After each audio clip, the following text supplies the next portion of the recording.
Delays now in the race for the White House. Donald Trump took to Fox News last night in an event in Pennsylvania. Vice President Harris secured a major Republican vote as they gear up for their first debate. Rachel Scott is tracking the race. Good morning, Rachel.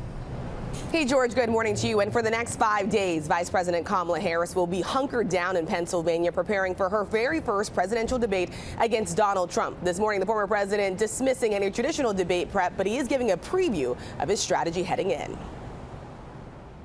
This morning, with just 5 days to go until the presidential debate, Donald Trump and Vice President Kamala Harris preparing for their first face-to-face encounter. During a Fox News interview in battleground Pennsylvania overnight, Trump brushing off preparing for the debate, questioning Harris's intelligence. This is a woman who is dangerous. I don't think too smart, but let's see. The former president at one point swatting away mosquitoes, saying his strategy is similar to the one he took with President Biden, saying, quote, "I let him talk. I'm going to let her talk." And he wasn't going to win, I don't think. I don't think he was going to win, but we did a good debate. We had a good debate, and it was a fair debate. And he was down like 18 or 19 points after the debate.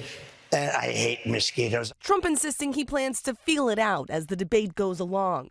Harris taking a much different approach, traveling to Pennsylvania later today, hunkering down in the Pittsburgh area to focus on debate prep.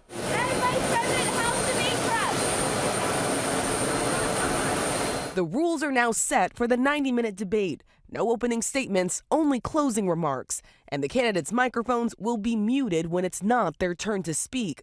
Trump will get the final word after winning the coin toss. Ahead of the big night, Harris laying out her economic agenda, including a new goal, helping launch 25 million small businesses in 4 years. I believe America's small businesses are an essential foundation to our entire economy. The vice president promising to expand tax deductions for startup costs by 10 times and to reduce red tape and certain regulations. All, she says, in a contrast to Trump's vision. He intends to cut off federal programs that give loans to small businesses.